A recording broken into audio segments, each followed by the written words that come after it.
दोस्तों, आज मैं आपको सुनाने जा रहा हूं अपनी मंडली की सदस्य पूजा व्रत गुप्ता की लिखी कहानी स्कूल वाला प्यार। आज बर्थडे है मेरा, 27th बर्थडे, और ये पहली बार है जब अपने बर्थडे पर घर से दूर हूं मैं। अब बड़े शहर में अच्छी नौकरी के अपने कुछ फायदे हैं तो कुछ नुकसान भी। वैसे पिछले 2 महीने से ये फायदे अलग अलग तरीके से मुझको समझ आ रहे थे, जैसे रिश्तेदारों, पड़ोसियों और आसपास वालों की नज़र में मेरी वैल्यू कुछ बढ़ गई थी। और तो और मम्मी पापा आप कहीं भी जाते या किसी से भी मिलते तो मेरी नौकरी और पैकेज बताना नहीं भूलते थे।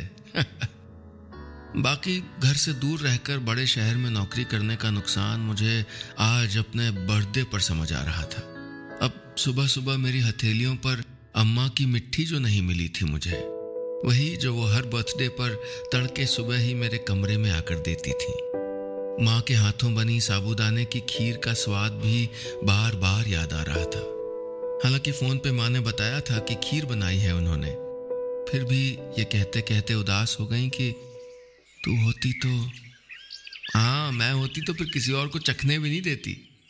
ये कहकर मैंने माँ को तो हंसा दिया, लेकिन इस बार मेरी आंखें भीग गई थीं और भीगती आंखों में उतर आई थीं घर की तमाम यादें। मैं अभी इन यादों में खोई ही थी कि मोबाइल पर बीप हुई।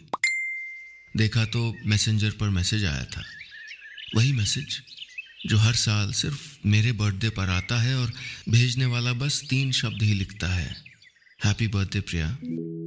मैं भी उसके इन 3 शब्दों के जवाब में बस 3 ही शब्द लौटाती हूँ, थैंक यू प्रशांत। लेकिन हर बार थैंक यू के बाद जब भी मैं उसका नाम लिखती हूँ तो सालों पहले बीता वो लम्हा मुझे झकझोर देता है, जब पापा ने तेज फटकार के साथ एक कागज का टुकड़ा दिखाते हुए मुझसे पूछा था, कौन है ये प्रशांत? और मैंने घबराते हुए कहा था, पापा वो प्रशांत, वो स्कूल में मेरे साथ पढ़ता है। मेरे इतना कहते ही एक जोर का तमाचा मेरे गाल पे पड़ा था और मुझे कहा गया था कि इस साल के बाद मैं दोबारा उस स्कूल में नहीं पढ़ूंगी, वहां जहां प्रशांत पढ़ता है। उस साल 7वीं कक्षा में आई थी मैं। गर्मी की 2 महीने की छुट्टियों के बाद जब स्कूल खुले तो क्लास में सबके चेहरे जाने पहचाने थे, सिवाय उस एक चेहरे के जो सबसे पीछे कोने वाली सीट पे बैठा था।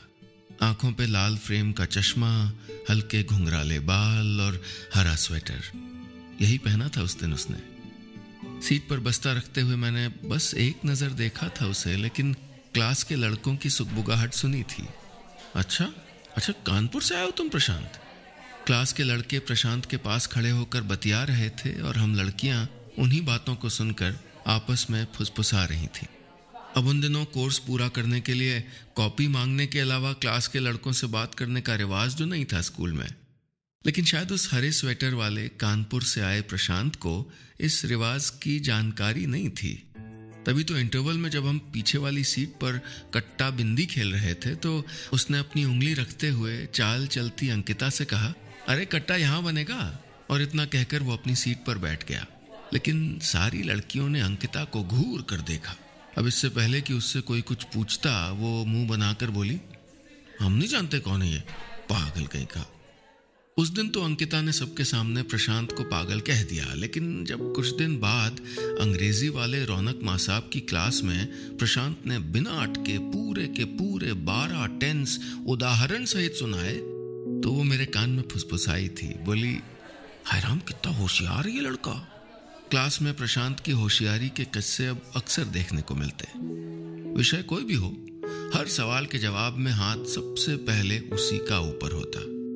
लड़कों में तो होड़ भी होने लगी थी कि कौन उसके साथ बैठेगा। कई लड़के तो सीट पर बोतल और टिफिन रख के उसके लिए जगह भी घेरने लग गए थे। अब क्योंकि लड़कियां ऐसा कर नहीं सकती थी, इसलिए कोर्स अधूरा है कहकर बहाने से बस उसकी कॉपी मांग लेती। लेकिन मैंने ऐसा कुछ नहीं किया था, क्योंकि उस प्रशांत की होशियारी ने मुझसे मेरा कुछ छीन लिया था। इसलिए क्लास में इकलौती मैं ही ऐसी थी जो उसे नापसंद करती थी। प्रशांत को नापसंद करने का मेरे पास बस एक ही कारण था, और वो ये कि अब डस्टर और चौक का डब्बा रखने के अलावा होमवर्क की कॉपियां इकट्ठी करने का जिम्मा भी हिंदी वाले तिवारी माँ साहब ने उसे दे दिया था। मेरा तो खून खौल गया था उस दिन जब उन्होंने मुझको हटाकर उसको क्लास का मॉनिटर बना दिया। एक आंख नहीं सुहाता था मुझको वो, लेकिन अगर कहीं गलती से भी आंख मिल जाती तो मुस्कुराने लगता और बदले में मैं उसको घूर के देखती। लेकिन उस दिन जब वो मुझको देखकर मुस्कुराया तो मैं उसे घूर ही नहीं पाई। अब बात ही कुछ ऐसी थी। संस्कृत वाले चट्टोपाध्याय माँ साहब का घंटा था और सबसे बालक के शब्द रूप पूछे जा रहे थे। मेरी बारी आई तो मैंने पहले खड़े होकर दीवार को देखा, फिर पंखे को, फिर पंखे के आसपास लिपटे जाले को, और फिर जाले में फंसी उस छोटी मकड़ी को भी। लगा जैसे बिल्कुल उसी की तरह फंस गई हूं मैं। ए लौट के ध्यान कहाँ है? अचानक माँ साहब की आवाज ने पंखे, जाले, मकड़ी सब से मेरा ध्यान हटाकर उनके दाएं हाथ की ओर खींचा जिसमें वही कत्थई डंडा था। मुझे समझ में आ गया कि अगर अगले 10 सेकंड में मैंने बालक के रूप नहीं सुनाए तो माँ साहब का कत्थई डंडा मेरे हाथ कत्थई नहीं लाल कर देगा। इसलिए जैसे तैसे शुरुआत करके की, बालक, बालको, बालका, बालकम, बालको, बालको, बालको। बालकों के बाद मेरी गाड़ी अटक गई थी और मैंने एक बार फिर से अपना ध्यान उसी बेचारी मकड़ी की ओर केंद्रित कर दिया। मुझे ऐसा करता देख के माँ साहब मेरी ओर बढ़े ही थे कि पीछे से आवाज आई, अरे माँ साहब घंटी बज गई। प्रशांत बोला, कब बजी? हमने तो नहीं सुनी। माँ साहब ने भौं से कोड़ कर पूछा और क्लास के बाहर झांक कर देखा। बाहर सन्नाटा था और माँ साहब को समझ में आ गया कि लड़के ने झूठ बोला है, इसलिए वो डंडा लेकर मेरी ओर नहीं प्रशांत की ओर गए। प्रशांत की हथेलियां माँ साहब के कत्थई डंडे से लाल हो रही थीं। मैं घबराते हुए उसे देख रही थी और वो मुस्कुराते हुए मुझको ऐसे देख रहा था जैसे कह रहा हो, तुम्हें मार खाने से बचाने के लिए बोला था झूठ। और उसके ऐसे देखने पर मैं न सिर्फ मुस्कुराई बल्कि कुछ शर्मा भी गई थी। न जाने क्यों अब जब भी प्रशांत को देखती तो सबसे नजर बचाकर मुस्कुरा देती। मन करता उसे बार बार देखूं, इसलिए कई बार तो पीछे मुड़कर बहाने से अपनी चोटी का रिबन भी ठीक करती, और जब भी करती वो मुझे ही देख रहा होता। उसके देखने से पेट में गुदगुदी होती थी और ना देखने से तबीयत खराब। वो स्कूल नहीं आता तो बहाना बनाकर मैं भी घर चली जाती। अब उसके बिना मन जो नहीं लगता था, मन करता कि बस एक बार बात हो जाए। इसलिए एक दिन हिम्मत करके मैंने उसको सीढ़ियों पे रोक लिया। मैंने कहा, सुनो, अपनी इतिहास वाली कॉपी दे दो, कोर्स पूरा करना है। वो बोला, पर तुम तो रोज स्कूल आती हो, फिर अधूरा कैसे रह गया? वो मुस्कुराया। मैंने गुस्से में मुंह बनाया और धीरे से कहा, पागल हो तुम, कुछ नहीं समझती। उसने मुस्कुराकर मेरी ओर देखा और बोला, क्या नहीं समझता?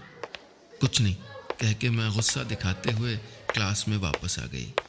उस दिन पूरी कोशिश की कि उसको ना देखूं, और देखा भी नहीं, लेकिन वो था कि जानबूझकर हथेली से अपनी सीट बजाता रहा। मैंने फिर भी नहीं देखा, पर जब स्कूल की छुट्टी हुई तो रास्ते में मेरे पीछे दौड़ के आया। पन्ने में कुछ बांध के लाया था। बोला, ये लो। मैंने मुंह बनाते हुए पूछा, क्या है ये? उसने कहा, देखो तो। मैंने हथेली आगे की।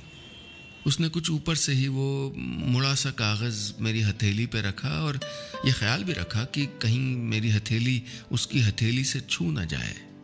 मैंने कांपते हाथों से कागज खोला, देखा तो हरी हरी इमलियां बंधी थी। मैं इमलियां देखकर मुस्कुरा दी। वो आगे बढ़ गया और मैं वक्त से थोड़ा पीछे। मुझे याद आ रहा था जब आज छुट्टी में स्कूल के बाहर इमली का ठेला देखकर मैंने उदास होकर अंकिता से कहा था, तुम ले लो, आज हम पैसे नहीं लाए। सुन लिया था शायद उसने, इसीलिए इमलियां खरीद लाया था। और मैंने उन इमलियों को खाया नहीं बल्कि घर ले जाकर अलमारी में कपड़ों के बीच छुपा दिया था। फिर रोज रात को उनको चुपचाप देखती और जब भी देखती तो प्रशांत याद आ जाता और मैं बिना बात के मुस्कुरा देती। प्रशांत और मेरे बीच धीरे धीरे मुस्कुराहटों की अदला बदली के अलावा और भी बहुत कुछ साझा होने लगा था। वो अपनी मम्मी के हाथों बने गाजर के हलवे का टिफिन चुपचाप मेरे बैग में रख देता और मैं कला वाली क्लास में सबसे छुपकर उसकी बनाई डिजाइन में रंग भरती। बिना बोले ही एक दूसरे की हर बात समझने लगे थे हम।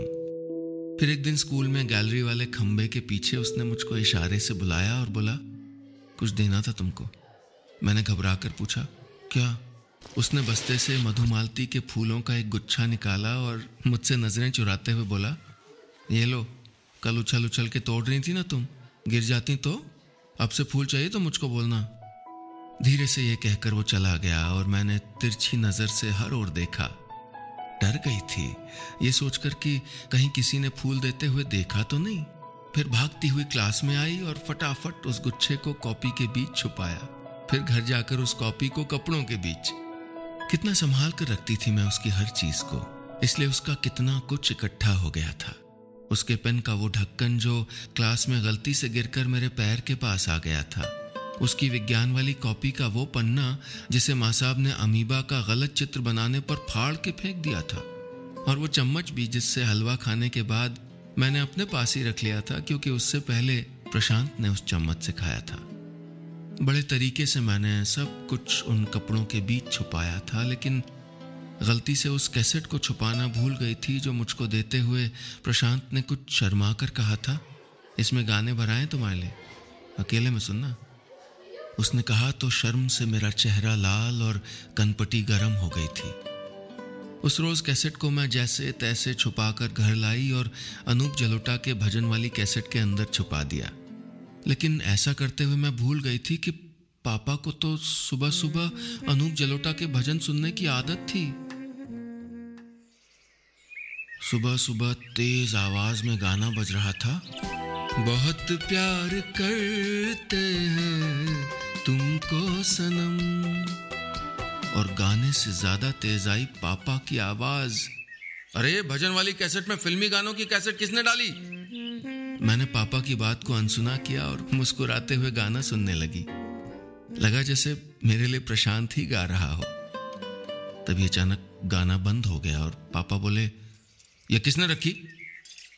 मैंने कहा, पता नहीं पापा। वो वापस गए और मैं ये सोच के इतराई कि बच गई। लेकिन मेरा इतराना उस दिन मुझ पे भारी पड़ गया, क्योंकि प्रशांत का दिया हुआ वो कागज का टुकड़ा मेरी ड्रेस की जेब से पहले मम्मी के और फिर पापा के हाथ लग गया। कलरफुल स्केच से बहुत सजा के लिखा था उसने, प्रिया तुम हमको बहुत अच्छी लगती हो, और बाद में कोने में लाल रंग का एक दिल बनाकर अपना नाम भी लिख दिया था। क्या है ये सब, बोलो? पापा ने गुस्से में ये सवाल जब तीसरी बार पूछा तो मैंने घबरा के कहा, पापा वो प्रशांत वो स्कूल में मेरे साथ पढ़ता है। और मेरे इतना कहते ही एक जोर का तमाचा मेरे गाल पे पड़ा। वो बोले, इस बार की परीक्षाएं दो और फिर इसके बाद तुम उस स्कूल में नहीं पढ़ोगी। तमाचे के साथ पापा फरमान सुना चुके थे और उसके बाद पहली परीक्षा से लेकर आखिरी तक वही मुझे स्कूल लेने और छोड़ने जाते। छुट्टी के वक्त दिखता था प्रशांत मुझको, पर अब आंख मिलती तो नजरें झुका लेती मैं। परीक्षाएं खत्म हो गई थी और वो फिर मुझे कभी नहीं दिखा। अंकिता ने बताया कि वो वापस कानपुर चला गया है। उस रोज छत पर चुपचाप बहुत रोई थी मैं, पर वो हरी हरी इमलियां, वो मधुमालती का गुच्छा, वो उसके पेन का ढक्कन और उसकी वो जूठी चम्मच कई दिनों तक संभाले रही। सोचती थी कि कभी मिलूंगी उससे, और मिली भी। लेकिन 10 साल बाद फेसबुक पे उसका मैसेज आया था, हाय। मैंने भी बस हाय ही लिखा। उसका स्टेटस जो पढ़ लिया था, लिखा था इन अ रिलेशनशिप। फिर आगे कोई और बात नहीं की, न उसने न मैंने। हाँ, अब हर साल मेरे जन्मदिन पर उसका मैसेज आता है। आज भी आया था, हैप्पी बर्थडे प्रिया, और मैंने भी 3 शब्द लौटा दिए, थैंक यू प्रशांत।